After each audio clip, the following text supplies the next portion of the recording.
Hello everybody, We Hate It here. My name is Caleb and I'm joined by Evan and Ronnie, and we are going to be talking about Breath of the Wild and why it sucks. For those of you who don't know how this works, which makes sense as this is our second episode, we will go through a few predetermined categories, give our thoughts and reactions. At the conclusion of each category, we will have some clothing statements and decide whether or not we consider that category to pass or it sucks. At the end, we will tally up the score, give our final thoughts, and then a final score in our own scoring system called the hate level. I will explain what that is more at the end. Let's get right into our first category. All right, so on to our first category. I think it's going to be characters. Probably the first thing I'd have to say about the characters in this game, my first thing is very few. There wasn't any personality to them. They were just cardboard boxes. It was not that great. Anything else, guys? Yeah, so I mean, I'm gonna be real. Ganon, pretty cool dude. He's the coolest guy. He doesn't even really talk because he's like a monster thing. For my thing with Ganon, I am actually a little bit different. I think he's a cool character in the sense that he looks really cool and all that. Yeah. And he's a cool enemy. But I also think he was the worst Ganon in the universe of Zelda. Facts. Like for the most part, he was like we were saying with all the other character stuff. He was one dimensional. Like there was no substance. It was just big evil smoke monster destroy world. Woo. There's no motivation. It's just pure evil, and that's boring. Like that's not real fun. And I guess it's understandable that he's based on a character that was actually like meaning to destroy everything. But in this universe, he's just a big angry smoke cloud, basically. I mean, yeah, he forms into physical form later, but Yeah, I mean, like he looks cool, personality wise, not there.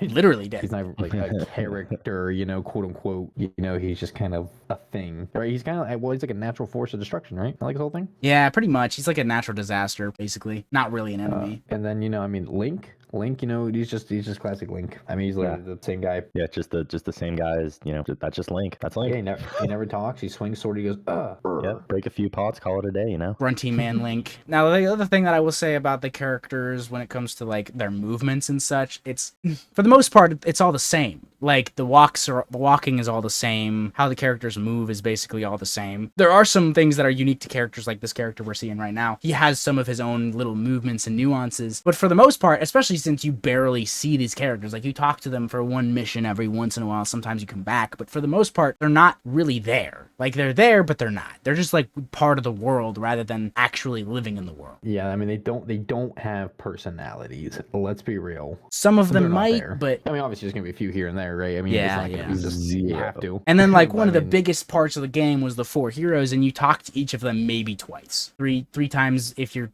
really lucky. But like, that's not enough to really give a character. Right, they're still just cardboard boxes at that. Still just talking to a wall. And let's not even get started with Zelda.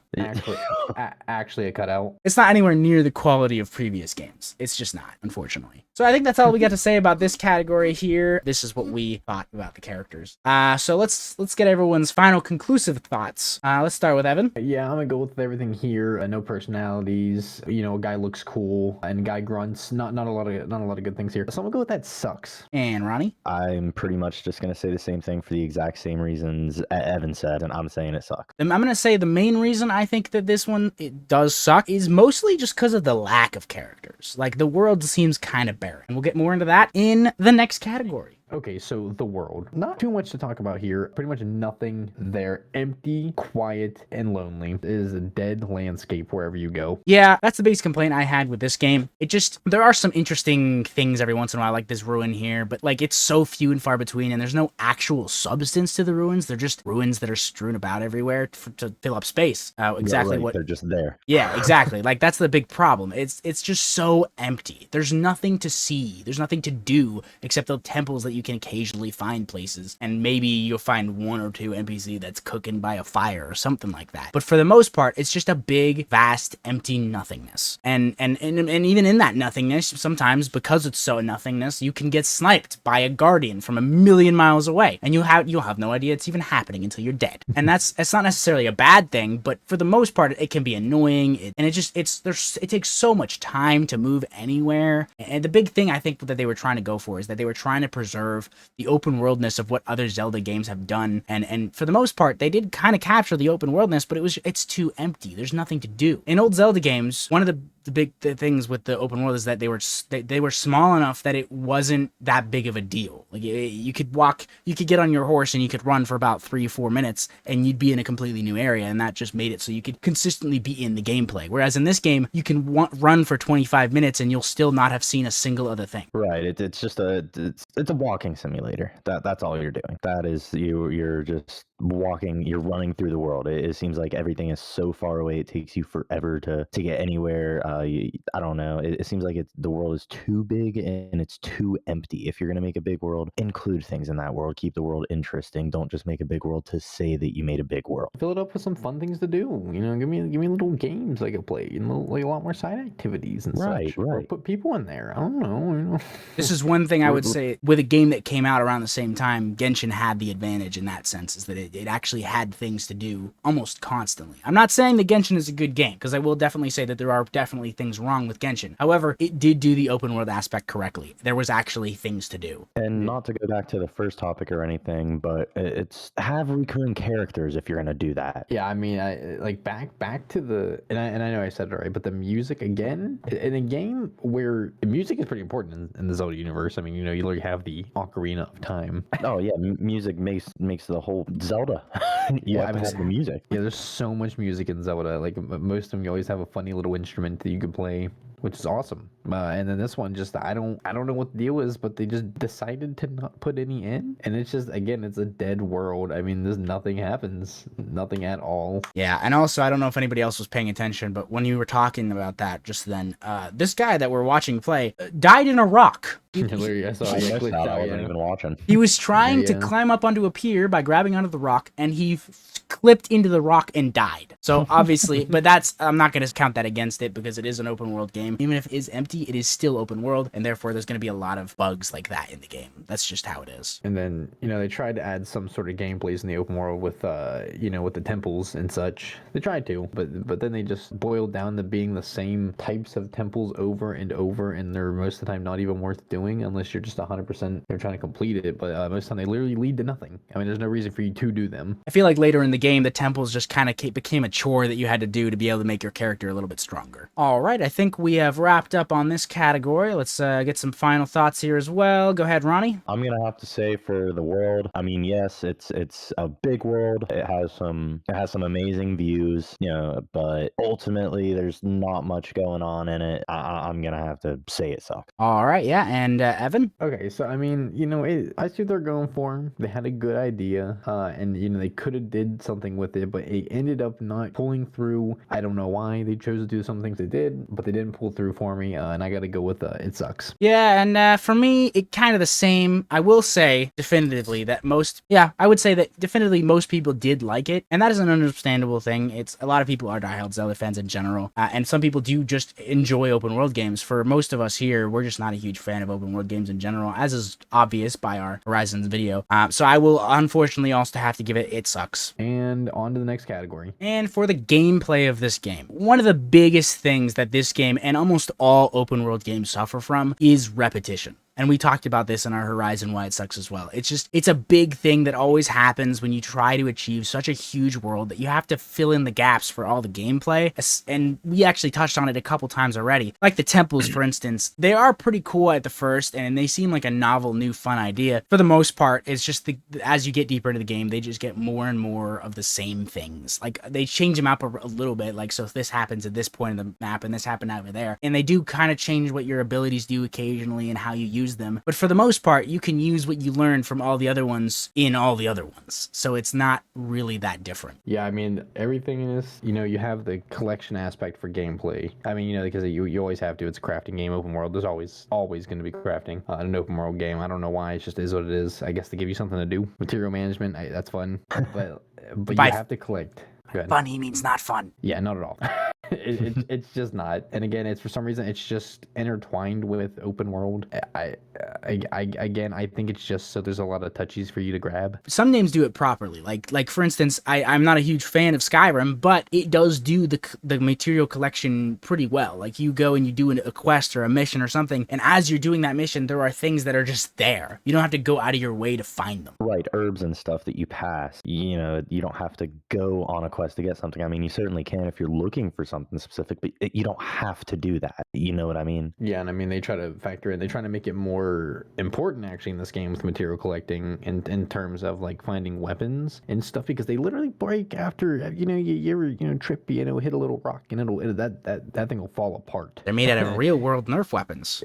Actually though, like they you're using a paper to put paper cuts on the little goblins. The amount of hits those weapons can take is not enough. I can understand the draw of an idea of making it so your weapon has some damage accrued over time. Yeah, durability. And honestly, some games have done that pretty well. Where even for instance, Dark Souls. We mentioned Dark Souls a lot on this channel. Like they have it, but it's not a big part of the game. Like very little of the game is spent on the durability because it's done proper. It takes a long time for you to wear down the durability of a weapon, and when it's done, you have already collected plenty of stuff to repair your weapon. So it's not so much a annoying side thing that you have to do to make it so you can play the game. It's more like a aspect of the world to make it seem more real. Yeah, and I mean in this game you can't even, this game can't even repair things. It breaks, it's just gone. And to me that's insane. I think at least give me the option to repair it. I mean you can't even do that in this game, and that's just it annoys me. I can't believe they'd even do something like that. So I actually just had to make sure that was actually real, because I was flabbergasted that could possibly be real, and that is in fact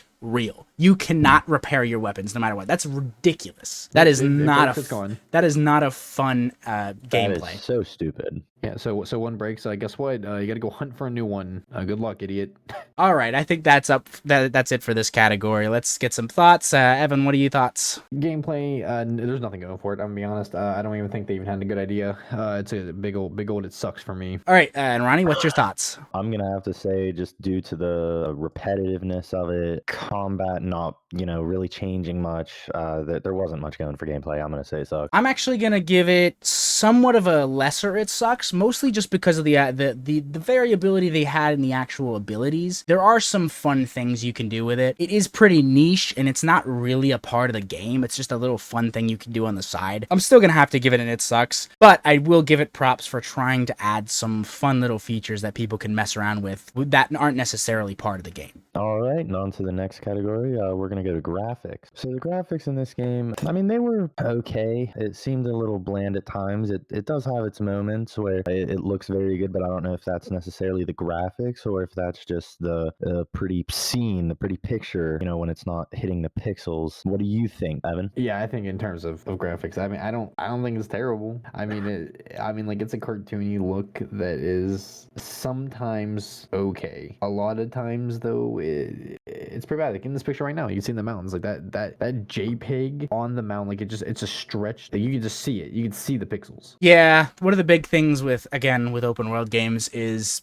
there isn't enough time or enough ability to really put as much nuance and effort into every little aspect of the game. They end up copy and pasting a lot of the time. Like the trees, like I could see a couple examples here where some of these trees are literally the same tree, just in a different spot. And it's understandable. It's a big world, so they got to do things to fill it. But like I said, I'm not a fan of that. If I'm going to play a game and I'm going to like the graphics, it's got to be something good. Like, it's got to be above the rest. I want something for my money. Exactly. I know what you're saying. So it's funny because you say that, because this whole thing, this falls under the same thing that most open world, falls under, where, like you said, it's not going to be perfect. It never is. It's open world. They have too much to work with. I get it. That's but true. This has two problems, where it is, one, an open world, and two, it's on a Switch. Yeah, that's a big doozy right there. Yeah, not a lot of hardware to work with on that one. So they're really working with two shackles on them the whole time, Which normally I wouldn't put against them, but they were both made by the same company. Nintendo. No copyright check, please. Anyway, so yeah, with the graphics, it's there's not a lot to say about it. It is what you see is what you get, pretty much. Even here, you could see that tree that's swaying in the wind. It's just a bunch of JPEGs moving back and forth. It's nothing to write home about. It's not horrible, but it's not great. So we'll move on to the final thoughts on this category. Go ahead, Evan. I'm gonna be honest. I'm gonna do this the first time. I think I don't think it's good, but I don't think it sucks. I'm gonna go ahead and try to do like a little bit little bit of middle ground here and say it's okay, and I'm gonna give it like a fair rating. It's all right. It's okay. All right, that's a first. Go ahead, Ronnie. I'm going to have to take a page out of your book and say yes, it sucks just because it's sometimes okay, but I don't know. I kind of want it to be okay more. You know what I mean? I expect more out of it. So I guess I'm just gonna have to say it sucks, but not as bad. It's definitely one of the better, I guess, points of the game with the arguments, but still sucks. Now for me, I was kind of flip-flopping between the two because at times it can look pretty good, especially when you can see the great beast in the sky, stuff like that. But overall, I just think that for the game and the company that made it and for what it is, it could have been better and it should have been better. It just wasn't. And the big thing and the big main thing is that what Evan said, it was on the Switch. So I won't take too much points away from it for that, but I will still unfortunately have to give it sucks. All right, and now we shall be moving on to our final category. All right, so we're on the boss fights, okay, and here's the thing about these. They're very few and far in between. Like, there are, I think, if I remember correctly, a total of 5 actual boss fights, and that would be the 4 dungeons and then Ganon. Yeah, for the most part, there are some mid-bosses that you can do that are like area bosses, but they're not really bosses. Yeah, we're not going to count those here. Those are just, like you said, just mid-bosses. They're just I mean, mini bosses, honestly. Bigger enemies. Yeah. Yeah. So my issue with boss fights, that there are so few of them that it's not fun when the boss fights are pretty much the main point of the game. In fact, the 4 dungeons are the main point of the game. With any Zelda, you just go to the dungeons and do the thing, and then you come back. But when they're like the main point of the game and they aren't that good is my issue. Like, I think the dungeons themselves are bad, and then I count that as leading up to the boss fight when the boss fight itself is lackluster and not very well driven. Yeah, the big thing is that the boss fights themselves are cool and they have cool aspects. It's just a lot of the time one of our big issues in this channel in general is gimmicks. Gimmicks are a big no-no for us, I would say. When the game basically has to assist you to beat a boss, where you have to hit a certain thing to drop a certain thing to make his health go down so much, it's kind of like it kind of disconnects you from the actual experience. Yeah, I'm not a fan of that. If it's something that's like some aspects are okay in this game, where it's like if you completed the 4 champions, then you could get a certain, I think it was it made it easier to fight the boss is what it did. It made it so you could actually fight the boss better, and to an extent that is okay, but at the same time you could also just go straight to Ganon without ever fighting the other 4, and that kind of just makes the other 4 obsolete. Like what is even the point? Just defeats the purpose. Yeah, why even go do all the other stuff that's part of the game if you could just beat the game without even doing them? Could just literally start the game, run straight to Ganon, beat him, and you're done. Bada bing, bada boom. Yeah, man, that's a game. Speed run. Yeah, there's no the end game is just very, very pointless. Basically, you beat Ganon, you free Zelda, and the world's still destroyed, and all the 4 heroes are still dead, and you didn't even need the 4 heroes. So what was the point in the beginning? It's just it's not good. It's not fun. That actually irked me is when you beat Ganon, is nothing happens. I mean, it just does the thing where it's the blood moon, and it just that resets everything. To me, it's so dumb that nothing happens at the end when you beat him. Yeah, it's just like correct me if I'm wrong here, but the world doesn't like go back to normal. It's still all the destroyedness that happened 1,000 years ago. Literally the same. Yeah, So nothing changes. So honestly, what even was your purpose? Like, I understand Zelda has a history of this, like within Majora's Mask. There's no like the whole game, but that was done well. Like, that was cool. That was fun. It was something that you didn't really understand and know about. But throughout this entire game, you basically already knew that you had already lost. You already lost once, and now you're coming to beat him again. But it's a Pyrrhic victory, if anything. I do have something, and you guys are gonna kill me, but I actually want to go back to graphics. Upon watching more of this, I hate it. But now after watching this more, upon viewing more of the gameplay and graphics and everything, I have to change it. I think it sucks. It's actually gotten worse for me the more I've been looking at it. All right, there you go. Almost a double rating here. So Evan, after you giving us that rating, how was your opinion on the boss fights? Sucks. Again, bad. He looks cool. That's about all you're getting from me is the beast look cool, Ganon looks cool, but all in all, they're basically useless. I mean, they don't have any effect. So it sucks. All right, Ronnie. Yeah, no, the boss fights, I mean, they're one of the few good things about the game, but there wasn't enough of them to make up for it. It didn't balance out quite like they thought it would, I think. So I'm gonna have to say it sucks. So for me, I think with the choreography of the boss fights and how they move around and interact with your surroundings, and I do not like gimmicks, but I think that in this specific circumstance, it's not as bad, and they do kind of make up for a little bit with the quality of the actual characters, like how they look. Like this looks pretty cool, and I do think that the combat itself is a little bit annoying, but I actually will give it, just because it's probably the only thing that I really enjoyed about the game, I'm gonna give it a pass. And after that, that is all we have to say about this game. There's just, like I said, there's not a lot we could really say. It's just, for us, it's not that great. There's not a lot for us to really want us to keep coming back for more, and that's the biggest thing for me when it comes to games. The replayability. If I like a game enough, I will replay it. In fact, one of my favorite games, I go back to them all the time. This game just didn't have that for me. It didn't have that for me so much that I stopped playing after 2 hours, and all I saw of it was gameplay that I watched other people play, because it wasn't fun for me. Yeah, no, I mean, it's just not fun. I mean, like you said, I get bored of the game. I would never, ever go back to it. To me, it was a wasted $60 that I did not get my money's worth. And I'll be honest, hoping 2 is at least a little better. I mean, from what I saw of the game, it really wasn't that great. I wasn't very impressed with it. I mean, it had its cool things, but I wasn't a big fan, so I'm going to have to say it's a no-go for me. All right, that is the end of this week's Why It Sucks. I do like to conclude here, this is all our own opinions, and people are free to enjoy, in fact, think it's their favorite game even. It's just not our favorite game, and it's not a game that we'll be going back to. All right, so now we're going to be doing our own score levels, which is called the hate level, for those of you who don't know, which is basically everybody. The hate level is our own scoring level that works where 1 is the best game ever created, and 10 is the worst game ever created. So we're going to tally up the score here, where it was, I believe it was all 5 sucks, which kind of unfortunate, but understandable, as this show is called Why It Sucks. So our final score for this game is 8.8 is unfortunately going to be our final score for this game. All right, so be sure to check out our Twitch. Subscribe to our channel. And check out our TikTok. We'll see you next time.